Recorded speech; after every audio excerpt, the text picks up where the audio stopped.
Мили брати и сестри, ще ви разкажа как повярвах в нашия жив и деятелен Бог, на Него да бъде слава от сега и до века. През 2006 на 2 септември моя живот се преобърна. Има момиченце, казва се Радостина. Беше напълно нормално, здраво дете. Тя бе на 2 години, когато започна да кашля и зъбките й да се развалят. Веднага я заведохме на лекар. Оказа се обикновена настинка. Зъбките й ми казваха да й мия с четка. Детето ми започна все повече да кашля, да се уморява, да диша тежко, зъбите й се развалиха и започна да й окапва косата. Тогава аз и моя съпруг решихме да я заведем отново при лекаря, защото вече усещах, че има нещо повече от настинка. На 31 август 2006 направи Радостина точно 2 години.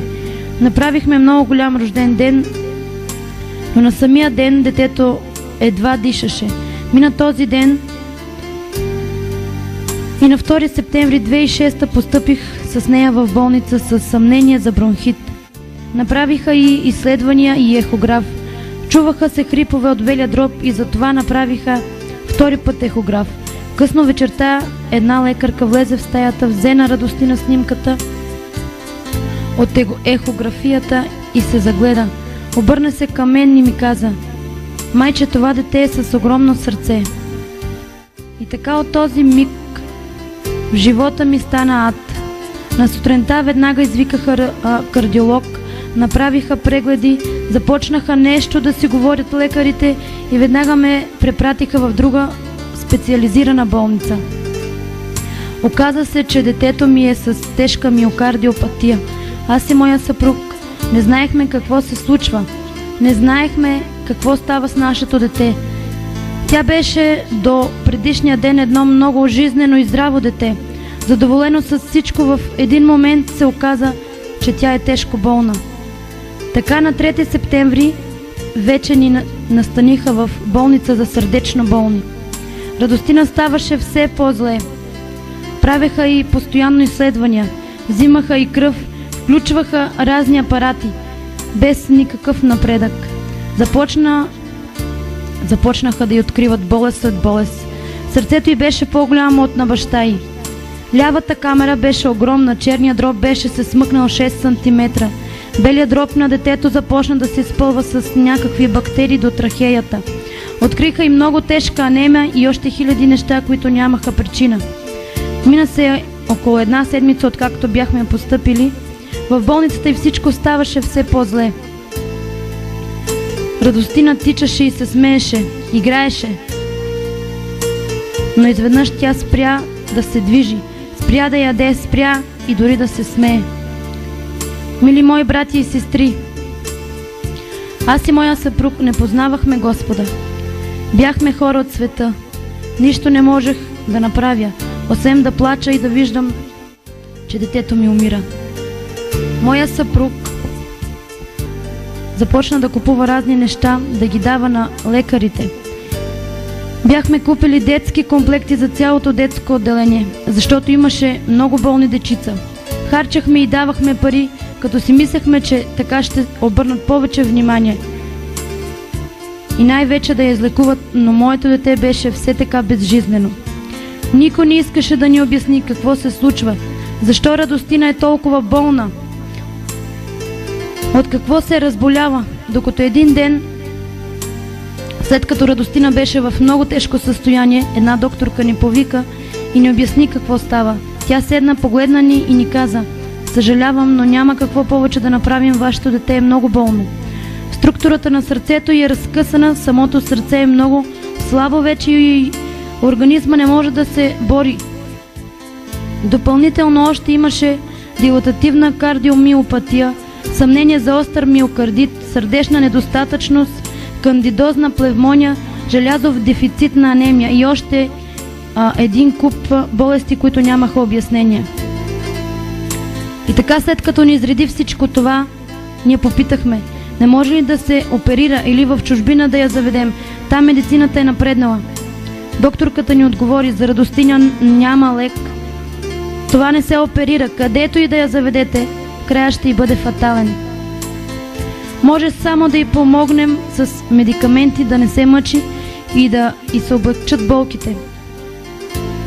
Даваха й живот от 3 месеца до 3 години, но тя беше в крайен стадий на тази болест.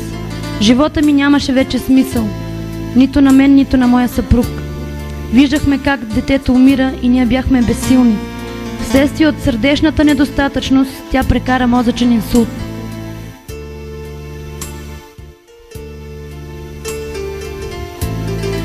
Загуби си левия крак и лявата ръка.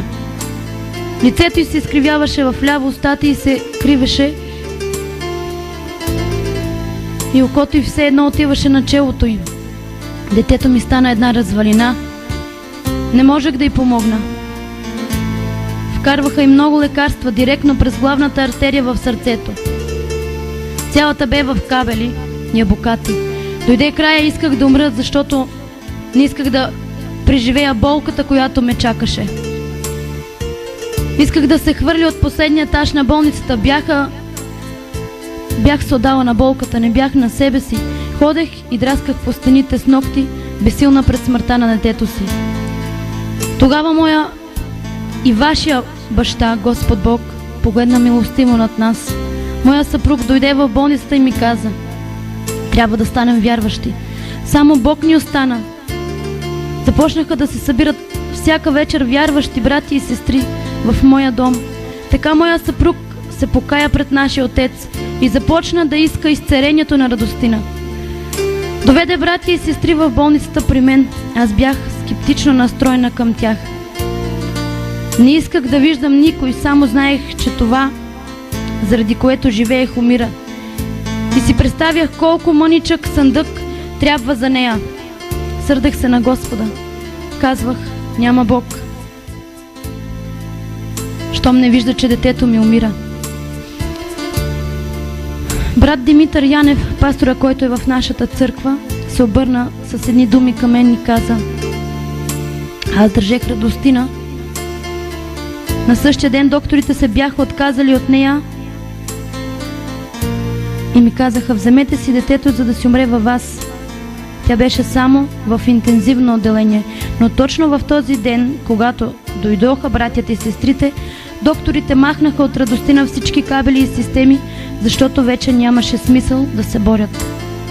Пастора ме погледна и ме попита: можеш ли да забравиш болката, която имаш за детето си, и да приемеш Господ за свой личен спасител? Аз замълчах, нищо не казах. Помислих си: този е луд. Не ме интересува моята душа, а детето ми да е живо и здраво. Помолиха се над нея, помаза я брата и Бог откри на друг брат, че с моя съпруг сме прелюбодейци, защото не бяхме подписвали граждански брак. Помолиха се и аз се прибрах в стаята. Тогава осъзнах, че наистина Бог е този, който може да я изцели. Застанах пред краватчето и казах: Господи, аз не зная да се моля, но ако си жив и реален, подари ми отново детето ми. Коленичех и започнах да се моля. Казах на Бога: ако ми я взимаш, вземи ми я сега. Ако не, Господи, изцели и аз ще ти служа и хваля до края на дните си. Така си, моя мъж, хванахме се за нашия Господ Бог. И Господ мощно се прославяше всеки ден. Аз и моя съпруг се покаяхме в най-близката черква. Започнаха верижни постове и молитви за моето дете. Аз бях с Радостина все още в болницата, докато моят мъж не спираше да събира братя и сестри. Направи се нощно будуване. На това будуване Бог говори чрез една сестра, че всички сълзи Бог ги събира в Неговите ръце и ще ги обърне в радост. Така Радостина се възстановяваше все повече и повече, започна да яде, да ходи. Бог я възкреси от мъртвите. Докторите не вярваха, че тя е жива, защото нямаше как да си обяснят как стана това чудо. Но нашия Бог е велик Той може да изцели това, което за хората е невъзможно. Бог е този, който прави чудеса. Ето, че Радостина се възстанови и докторите решиха да я изпишат. Наистина, много лекарства пиеше, но моя вели Господ ги премахна постепенно. Когато се прибрах, моя съпруг вече почти беше направил една малка стая за молитвен дом. Много хора помагаха, кой с каквото може, и така откриха църква. През декември 2006 Бог правеше чудеса. Чрез изцелението на Радостина Бог приведе много души на покаяние. Връщаше много отпаднали от вярата. Отидахме на първия контролен преглед с детето си. Това беше декември 2006. Повярвайте, че професори и доценти, те не вярваха на очите си, че я виждат отново да тича и да се радва. Събра се една тълпа от лекари, за да видят изцерено дете от неизцерима болест.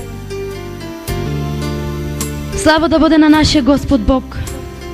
Бог ми обеща, че ще превърне сълзите ми в радост, и наистина беше така. С моя съпруг си направихме духовна сватба. Взехме водно кръщение на 1 януари 2007. Тогава Бог изрече чрез един брат: Бог ще те благослови с мъжка рожба и ще се казва Давид. И наистина след 9 месеца дойде Давид. Ходехме с моя съпруг навсякъде. Славехме Божието име и Бог ни постави да хвалим и величаем името Му. Сега имаме църква от 25 семейства и Бог постоянно прави чудеса и знамения. Радостина изцерена и е напълно здрава и нормално дете. Наистина хвалим Божието име за това, че Бог е избрал домът ми за Негова слава. На Него да бъде слава. Амин. Нека Бог да ви благослови и вярвайте, че Исус Христос е жив. И Той е този, който те обича и може да изцели и направи невъзможното възможно. Амин. На кой да си кажа Богата, къде да вървя в този свят? Ще намеря ли радост сега за моята болна душа? На кой да си кажа Богата, къде да вървя в този свят? Ще намеря ли радост сега за моята болна душа? Затова идвам при Тебе, Царю на вечността. Затова идвам при Тебе, Спасителю на моята дъщеря. Затова идвам при Тебе, Царю на вечността.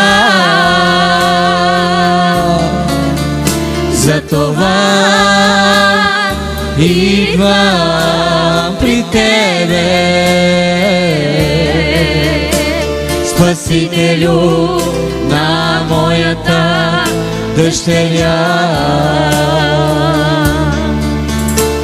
Когато чух за Теб, Исусе, и Ти ме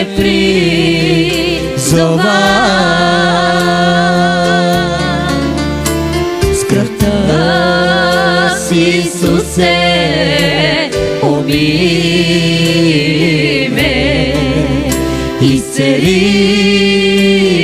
моята дъщеря.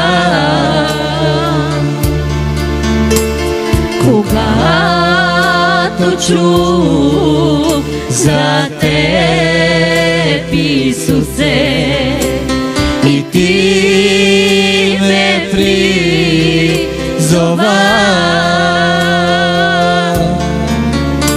с кръвта си, Исусе, умили ме, изцели моята дъщеря. Затова идвам при тебе, Царю на вечността. Затова идвам при тебе, Спасителю на моята дъщеря. Затова